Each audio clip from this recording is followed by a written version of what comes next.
জীবনে কিছু হতে চাইলে ঈগলের মতো হন, টিয়া পাখির মতো নয়। টিয়া বলে বেশি কিন্তু উড়তে পারে কম। ঈগল বলে কম কিন্তু উড়তে পারে বেশি। শক্তি, বিজয়, সাহসিকতা এবং রাজকীয়তার জন্যই সব পাখির বাদশা হলো ঈগল। ঈগলের এই ব্যতিক্রমী গুণাবলী আমাদেরকে অনুপ্রাণিত করেন। এই 7টি শিক্ষা আমরা প্রত্যেকেই ঈগলের কাছ থেকে নেওয়া উচিত, যা আমাদের জীবন বদলে দিতে পারে। ১ নম্বরে হলো ঈগল একা উড়েন। ঈগল একা ওড়েন এবং উচ্চতায় ওড়েন, কিন্তু কোনো চড়াই কিংবা অন্য কোনো ছোট পাখির সাথে ওড়েন না। ইয়ার অর্থ এটাই যে সংকীর্ণ মনের লোকদের থেকে দূরে থাকুন, যারা আপনাকে হেয় করে। ভালো সঙ্গ রাখুন, তা না হলে স্বীকার করুন যে আপনি সর্বদা শিরকে একা থাকুন।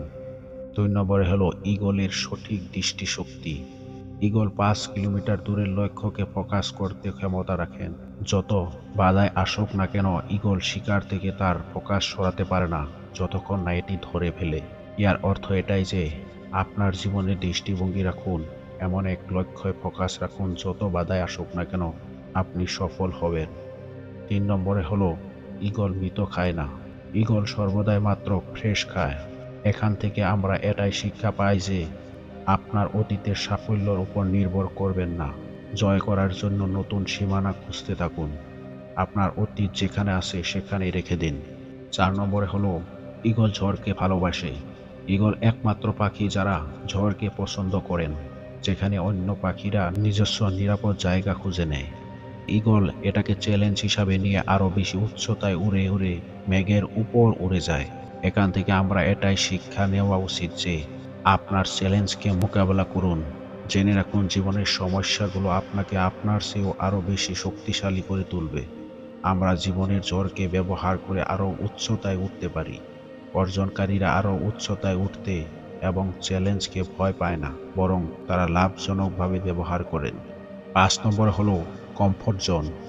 ঈগল তার বাসা ভেঙে বাচ্চাদেরকে বের করে দেয়, কারণ যদি বাচ্চারা বাসার মধ্যে কমফোর্ট হয়ে যায় তাহলে সেখানেই থেকে যাবে। কিন্তু ঈগল সেটা হতে দেয় না। ঈগল একটি পাখি হয়েও এটা জানে যে there is no growth in comfort zone, কিন্তু আমরা মানুষ হয়ে এটা কখনো অনুভব করতে পারি না। এখান থেকে এটাই শিক্ষা পাই যে আমরা কমফোর্ট জোন ছেড়ে দিতে হবে। কমফোর্ট জোনে মানুষকে অলস বানায়। ৬ নম্বরে হলো যখন ঈগল বৃদ্ধ হয়। ঈগল যখন ৪০ বছর বয়সে পৌঁছায় তারা দুর্বল হয়ে পড়েন এবং বেঁচে থাকা কঠিন হয়ে পড়ে। শক্তি ফিরে পেতে তাদের পুনর্জন্মের একটি বেদনাদায়ক প্রক্রিয়ার মধ্য দিয়ে যেতে হয়। তারা কোনো নির্জন জায়গায় গিয়ে তিনি তার শরীরের পালকগুলি উপড়ে ফেলেন, তার ঠোঁট এবং নখ ভেঙে ফেলেন। অপেক্ষায় থাকে যতক্ষণ না নতুন পালক, নতুন ঠোঁট এবং নখ গজায়। এই পুনর্জন্মে তাদের জীবন ৩০ বছর বেশি বাড়িয়ে দেয়। এখান থেকে আমরা জীবনের গুরুত্বপূর্ণ শিক্ষা পাই যে কোনো ব্যথা নেই মানে লাভ নেই। আপনি যদি দুর্দান্ত কিছু অর্জন করতে চান, আপনি যদি আপনার অভ্যাসগুলি পরিবর্তন করতে চাচ্ছেন, আপনাকে ব্যথা এবং অস্থিরতার মধ্যে দিয়ে যেতে হবে। পুরনো অভ্যাস ছেড়ে এবং ভালো অভ্যাসের সঙ্গে প্রতিস্থাপন। একটি পুনর্জীবন আমাদেরকে আরও শক্তিশালী এবং জ্ঞানের সাথে একটি নতুন জীবন শুরু করতে দেয়। ৭ নম্বরে হলো সাহসী। ঈগল তাদের শিকারকে আক্রমণ করে, যত বড় বা ভয়ঙ্কর হোক না কেন তারা যুদ্ধ করে এবং তাদের সমস্ত শক্তি দিয়ে পরাজিত করে। ব্যর্থ হলেও তারা কখনো চেষ্টা করা বন্ধ করে না।